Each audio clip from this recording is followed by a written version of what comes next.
If you were in the market for a new laptop that offered excellent performance in a premium package while comfortably making it through a full workday on a single charge, Apple's M-series devices remained the benchmark.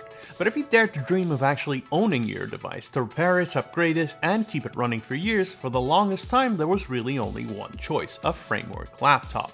But that meant making compromises on things like battery life and performance. Now, Framework says it doesn't want you to make that compromise anymore.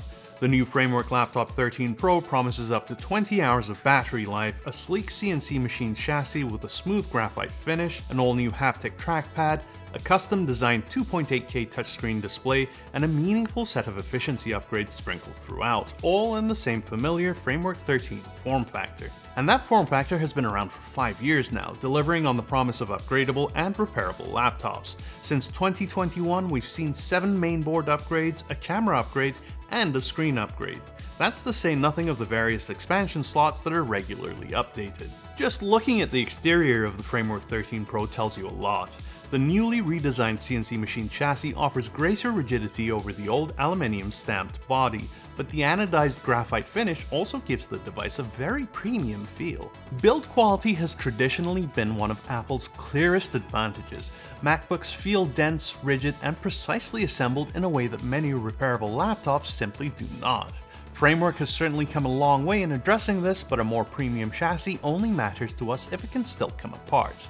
Now, before we take a look under the hood, you should know that iFixit and Framework computers have an existing business relationship, but Framework has no say on our teardown or editorial coverage. With that out of the way, let's peek inside the Framework 13 Pro. Inside every Framework build kit is a single driver handle that has all 3 tools you'd need to fully disassemble and reassemble a Framework laptop. A great addition, but with all due love and respect for the Framework team, I'm going to use my ProTech toolkit for this teardown. As you can see, the push button mechanism has been replaced with a latch to release the cards.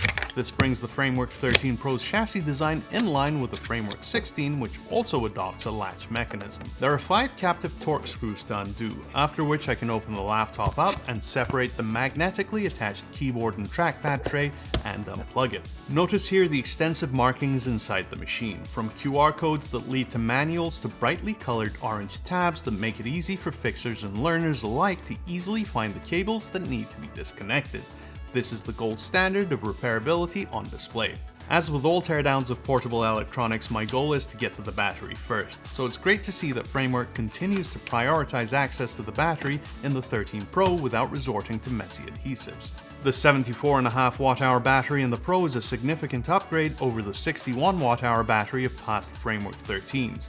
But the battery is also a little thicker as a result, which means the lower case has been redesigned to accommodate that large size. But don't despair, Framework is offering the lower case as an upgrade kit for existing 13 owners, so you too can get this new higher capacity battery without having to shell out for a whole new device, and all while keeping any potential electronic waste to an absolute minimum. Next up is the M.2 drive, which is removable and upgradable.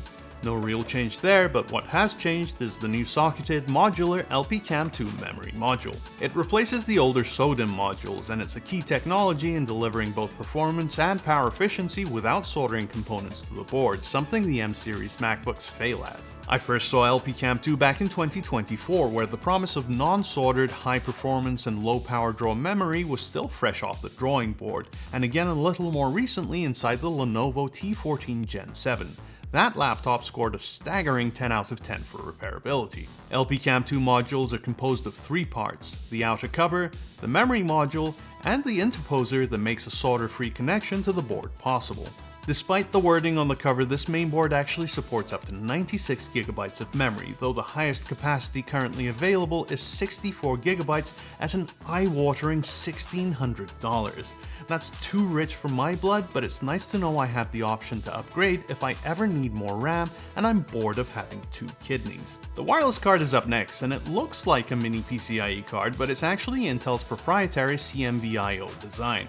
This card is also one of several ways the Framework 13 Pro increases power efficiency. While the older mini PCIe cards from past frameworks are compatible with the newer board, it's worth noting that the new CNVios are not backward compatible. Look closely and you'll see how the cards are keyed ever so slightly differently. I'm going to clear a path to that custom 2.8K touchscreen display. We've heard rumors for a couple of years now that the MacBooks are getting their own touchscreen displays, but it looks like Framework beat them to the punch. As with everything else in this chassis, the screen comes out without having to dig out a whole bunch of other components. That's a trick Framework has been showcasing since the very first iteration of its laptops, and one that Apple has only just now caught on to with the MacBook Neo. Even there, the ease of upgrading or replacing the camera module and LCD panel in a Framework far outclasses anything else Apple or really anyone else can produce, owing largely to that incredibly innovative and repair-friendly magnetic bezel. Framework earns bonus points for forward planning too. This touchscreen panel is 100% compatible with older Intel and AMD boards, which is quite a feat in a world where MacBook screens from the same generation of device show heavy artifacting on the screens. Nice work, guys. Underneath the panel is another hidden upgrade. The antennas get a performance boost, and it's an upgrade anyone can benefit from with a top-lit upgrade kit from Framework's store. The new side-firing speakers are a nice touch too, great for those buying a new Framework 13 Pro. But if you're upgrading, then be aware that both the size and side-firing nature of these new speakers means you'd have to pair them with a new bottom cover upgrade kit. The audio board is still the same design as before and just as repairable, easy peasy. If there's one component that has room for improvement though, it's this fan. Right now it forms a single assembly together with the copper pipes, though the fan itself can be separated non-destructively once you remove the whole module. For fan-only repairs and cleaning, I'd love to see an iteration that doesn't require full disassembly, which avoids the need for reapplying thermal compound on the system on chip. And now it's time for the mainboard to come out. The geometry and screw placement means that any previous generation Framework 13 board is directly compatible with this chassis and vice versa. It's almost like they're not trying to screw you out of your hard-earned cash while simultaneously saving us all from additional e-waste. The new boards are powered by Intel's Core Ultra Series 3 SoCs that come in 3 flavors. The 4.5 GHz 8-core Ultra 5 with Intel graphics on 4 Z-cores running at 2.45 GHz, that's what we have here. That is a crap ton of power in a very tiny package and will absolutely give Apple Silicon a run for its money. There's a few more components left in here, starting with that new haptic trackpad that is a first for a Framework laptop. As far as repairs on the keyboard go, the biggest hurdle is getting through the immense number of screws. It's tedious, but it's not complicated or destructive in any way, and that's a win. At the end of it, both trackpad and keyboard are easily replaceable, as is the fingerprint scanner, which is mercifully simpler to replace by comparison.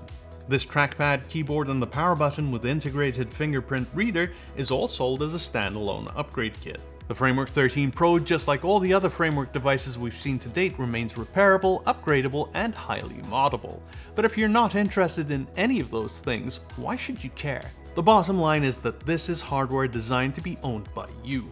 That means it's yours to fix, to sell, or to own for as long as replacement parts are available, which in the case of Framework is 5 years in running thanks to the astounding backwards compatibility and modular upgradability.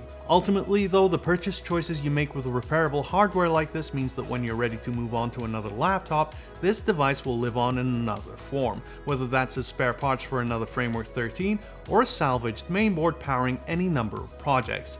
But it should be a long time before this laptop's parts become e-waste. Pair that with Framework's intentional design decisions to maximize repairability, the vast trove of publicly available manuals, and a complete catalog of all the parts you might ever need, then it's easy to see why we're awarding Framework with yet another 10 out of 10 for repairability. The Framework 13 Pro is the latest iteration of laptops to exemplify the company's core values. They've successfully paired intent with tangible action that will continue to inspire change in the industry for many years to come, and the team at Framework deserves every bit of praise for that.